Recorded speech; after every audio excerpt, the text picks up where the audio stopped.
Do you want to dip your toe into the wonderful world of Scottish single malt whiskies? Or are you already a whiskey drinker but you just want to get some surefire bangers for your shelf without having to take out a second mortgage? If so, then this is the video for you. I'm going to take you through these 5 great introductory or just really good value for money Scottish malts. There's such a huge range of styles of whiskey being made all over the world nowadays, but today we are going to be concentrating on my homeland, so Scotland, and on single malt whiskey. So that is whiskey that's made from 100% malted barley and distilled at one single distillery. Traditionally, Scotch had quite distinctive regional styles, but lots of things do contribute to the flavour profile of a Scotch, and actually one of the things that I look at most is what barrels it's been aged in, but also some more technical things about how much peat is in there, if there's any at all, things like the shape of the still, what's called cut points, so essentially when the spirit is coming off the still, how much of that or which part of that is actually kept and bottled. So there's lots of different things playing into the flavour profiles of whiskies.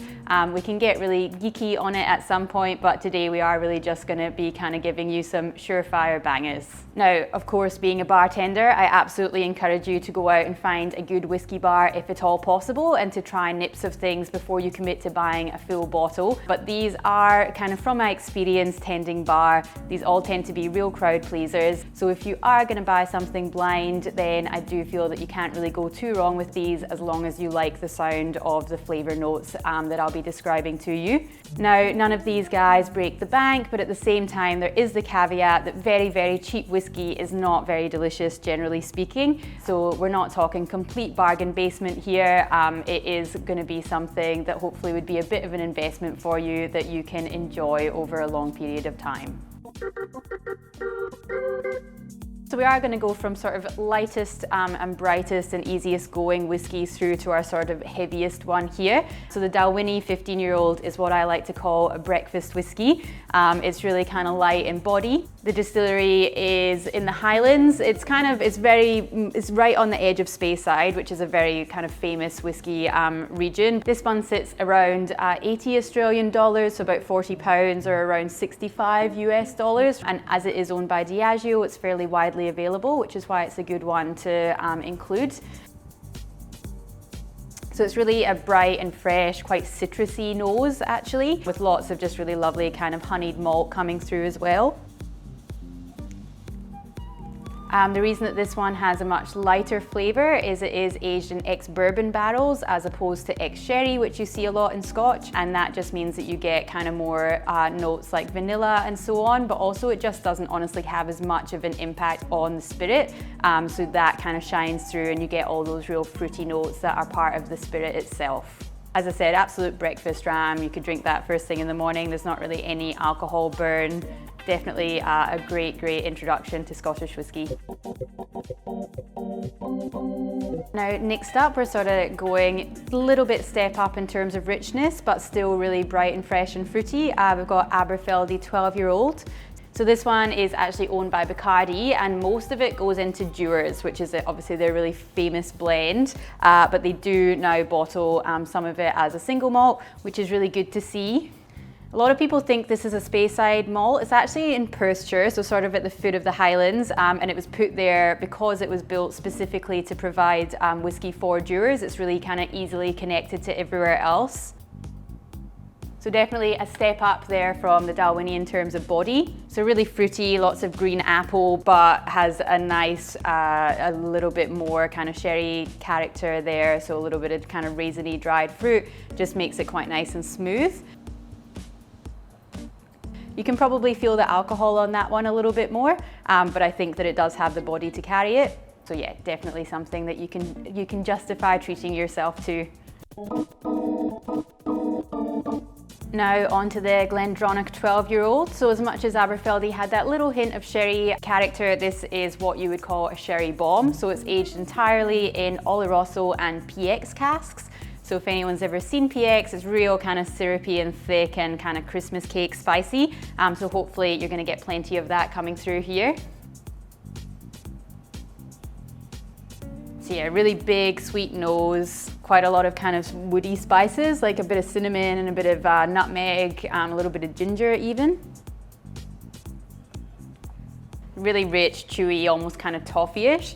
If you're a sweet tooth and you're looking for a way into whiskey, then I would definitely recommend this as a really good starting point. It's definitely one that I fell in love with when I first started drinking whiskey because it's just such a big and kind of chewy thing to get stuck into. Another excellent introduction. Next up we have Kilkerran. This is a Campbeltown malt. So actually Campbeltown used to be the biggest whiskey producing region in Scotland, but just with sort of economic downturn and so on, a lot of, well, basically all of its distilleries closed, and it ended up only having 2 left. One of the other distilleries though there is Springbank, and those guys decided to buy one of those old distilleries and reboot it. So Kilkerran's actually only kind of been around, I think they restarted it in 2004, and this is their first core range release. So this one's also, it's a bit of a mixture. It's 70% ex-bourbon with also 30% of sherry, and it does have a little bit of peat in there too. What's really fun about all of these malts it's actually got quite an oily, almost waxy kind of character to it, and a bit of a salty, savory sort of thing. I'm honestly not 100% sure what it is that contributes to that, but it does seem to be that they just have a bit more of an old school approach to it. So rather than really trying to refine things, they sort of let it sort of stay in and be a bit more rustic and flavorful.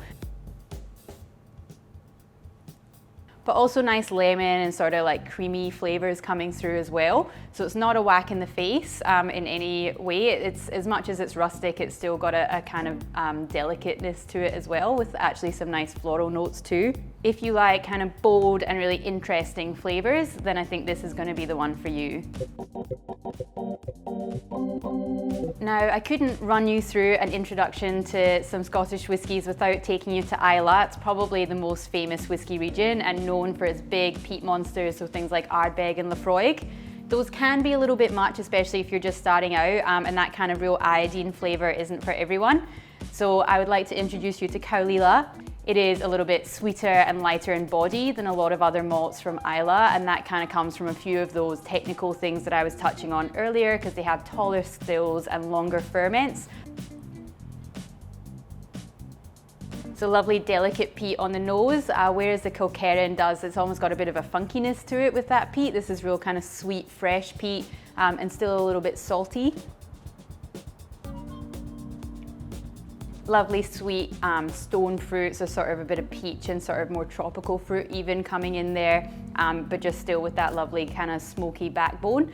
So there we have 5 delicious whiskies, which are a really good introduction to some of the different styles and flavour profiles that you can expect to find in Scottish single malt whiskey. If you guys have a gateway whiskey which got you started on your journey, then please do let me know in the comments below. And if you plan on popping into your local bar to try one of these, then you should definitely check out our video on how to order whiskey like a boss.